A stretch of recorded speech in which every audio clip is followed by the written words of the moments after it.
माझे नाव तनुश्री सुजित पवार। ओम नमोची आद्या, वेद प्रतिपाद्या, जय जय सवेद्या, आत्मरूपा। आज आपण वर्तमानपत्र उघडलं की बातमी दिसते ती अल्पवयीन मुलांनी केलेल्या गुन्ह्यांची। खून, चोरी, बलात्कार, वाईट व्यसने या सर्वांमध्ये अल्पवयीन मुले सहभागी झालेली दिसतात। ही मुले वाईट विकृतींना बळी पडताना दिसत आहेत। सामाजिक स्तरावर दिवसेंदिवस वाढत चाललेली अनैतिकता हा एक सामाजिक भूकंप आहे।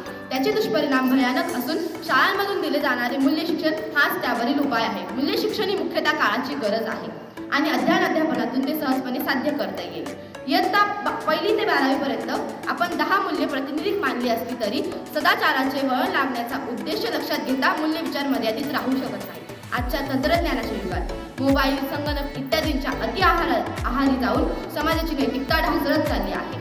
म्हणूनच खरं तर मूल्य शिक्षणाची खऱ्या अर्थाने गरज आहे। आता आपल्या सर्वांना प्रश्न पडला असेल, नेमके मूल्य शिक्षण म्हणजे काय, त्याची उद्दिष्टे कोणती? त्याची उद्दिष्टे अशी: व्यक्ती म्हणून निरोगी व निरामय स्वरूपाचे जीवन अंतर्बाह्य जगता येणे, आपल्या कुटुंबातील आणि समाजातील सर्वांशी आदरयुक्त वर्तन करणे, आपण ज्या परिसरात वाढतो त्या परिसराबद्दल सक्रिय प्रेम वाढीस लागणे, सदाचार, नैतिकता, सभ्यता, सुसंस्कृतपणा इत्यादी सद्गुणांची वाढ होणे। आजच्या दृकश्राव्य साधनांच्या विपुलतेच्या काळात या साधनांचा उपयोग करून घेता येईल। एरवी हीच साधने मूल्य निर्मूलनाचे संकट उभे करू शकते। या माध्यमाद्वारे विविध धर्मातील कथा, गोष्टी दाखवून सर्व धर्मसहिष्णुतेबरोबरच इतर मूल्यांचा संस्कार करू शकते। दैनिक परिपाठ हे मूल्य शिक्षणासाठी अत्यंत प्रभावी माध्यम आहे आणि सहशालेय उपक्रमात बदलत्या काळानुसार इष्ट तो बदल घडवून आणण्याची शक्ती देखील मूल्य संस्कारातूनच वाढू शकते। तसेच आजच्या परिस्थितीवर मात करण्याची शक्ती देखील मूल्य शिक्षणातूनच व्यक्तीला मिळते। घर आणि समाज यांची भूमिका मूल्य शिक्षणाच्या दृष्टीने महत्त्वाची आहे। घरावर मूल्य शिक्षणाची अधिक जबाबदारी असते। शाळा ही समाजाची छोटी प्रतिकृती असल्यामुळे शाळेतील चरित्र संवर्धनाचे उपक्रम व्यापकदृष्ट्या परिणामकारक ठरणारे आहेत। म्हणूनच बिली ग्रॅहमचे if character is lost everything is lost हे वचन शाळांमधून शिकवण्याची गरज भासते आहे। मूल्य शिक्षणाची ही नांदी आजची नसून स्वातंत्र्यपूर्व काळापासून अनेक महान व्यक्तींनी याला महत्त्व दिले आहे। तसेच त्यांची चरित्रे देखील मूल्य शिक्षणाची प्रभावी केंद्रे ठरली आहेत। साने गुरूंचे लहान मुलांसाठी असलेले लेखन साहित्य याची आज संपूर्ण समाजाला गरज आहे। आता आपण मूल्यांची ओळख करून घेऊया।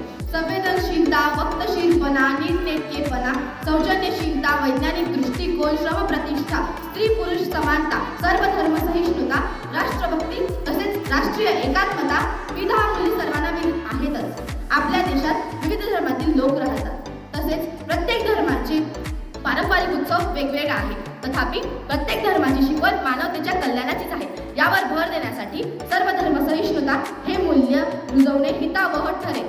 वैज्ञानिक दृष्टिकोन यासाठी अंधश्रद्धा निर्मूलन, आरोग्यदायी सवयी यांच्यावर भर देणे आवश्यक आहे। संवेदनशीलता आणि सौजन्यशीलता हे मूल्य रुजवण्यासाठी थोरांची चरित्रे उपयोगात आणता येतील। तसेच राष्ट्रभक्ती व राष्ट्रीय एकात्मता या गोष्टी रुजवण्यासाठी राष्ट्रभक्ती संदर्भात पावनखिंड लढविणारे बाजी प्रभू, स्वातंत्र्यवीर सावरकर तसेच रणांगणावर लढणाऱ्या सैनिकांची उदाहरणे प्रभावी ठरतील। स्त्री पुरुष समानता या अंतर्गत मुलगा मुलगी समान हे समाज मनावर बिंबवणे अत्यावश्यक आहे। यातूनच स्त्री भ्रूण हत्या ही सामाजिक विकृती नष्ट होऊ शकते हे लक्षात घेतले पाहिजे।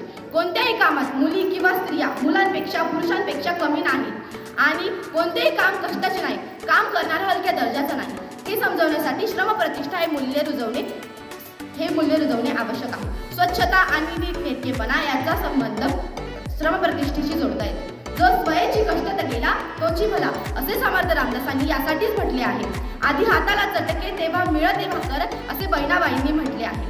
मुला मुलींमधील मूलभूत क्षमता सारख्याच असतात हे लक्षात घेऊन सर्व कामे प्रत्येकाला आली पाहिजे हे मुलांवर लहानपणीच ठसले पाहिजे। सौजन्यशीलता या मूल्याचा संबंध व्यक्तीच्या दैनंदिन आचरणाशी अधिक असतो।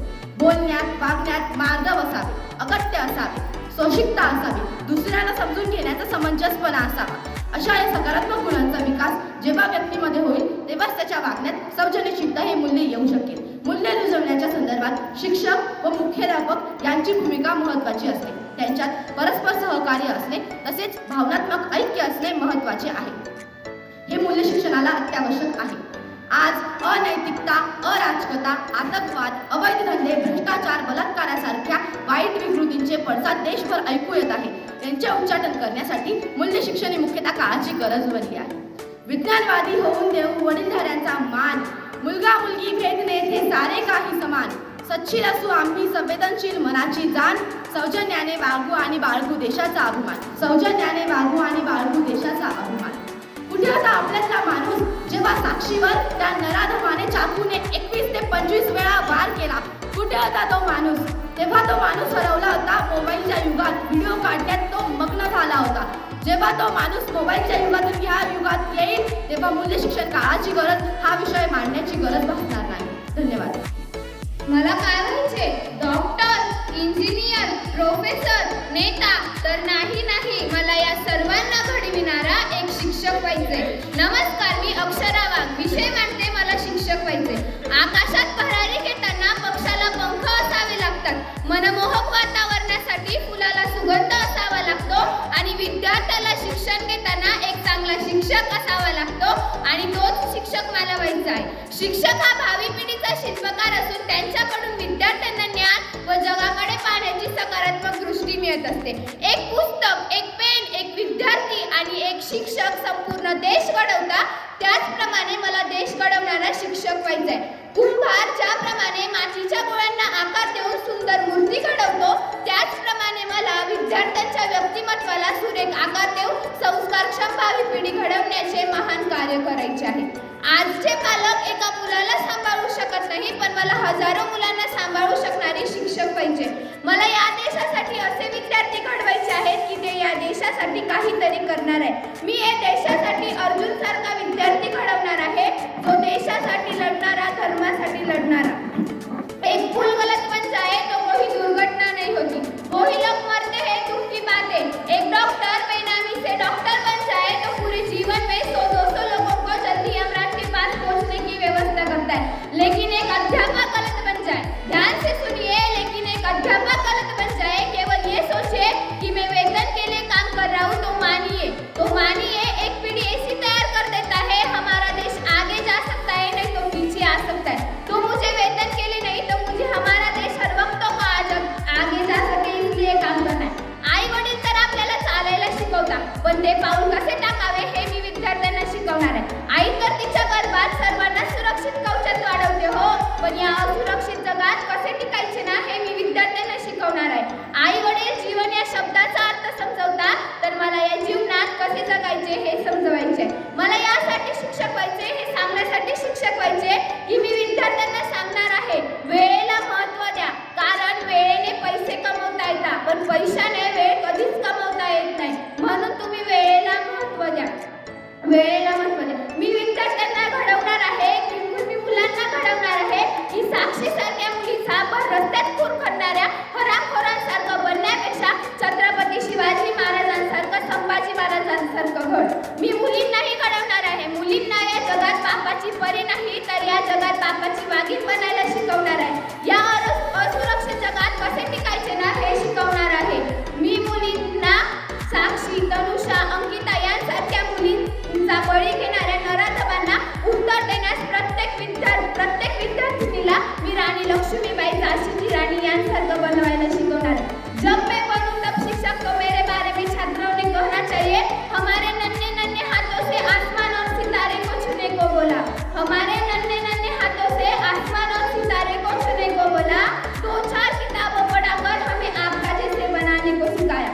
ना समझते हम हमें समझदार बनाया, ना समझते हम हमें समझदार बनाया. भगवान को क्यों ढूंढे हम, हमें तो आपके पैरों को छूने से ही सारा स्वर्ग मिल गया, सारा स्वर्ग मिल गया. मला यासाठी शिक्षक व्हायचंय, हे सांगण्यासाठी शिक्षक व्हायचंय की अपयश आले तर डगमगू नका, कारण अपयश ही यशाची पहिली पायरी आहे आणि यश आले तर अहंकार माजवू नका. सुरुवात अशी करा की दुसऱ्याच्या मनात नेहमी जागा भेटायला हवी आणि शेवट अहंकाराने करू नका, कारण अहंकार हा माणसाचा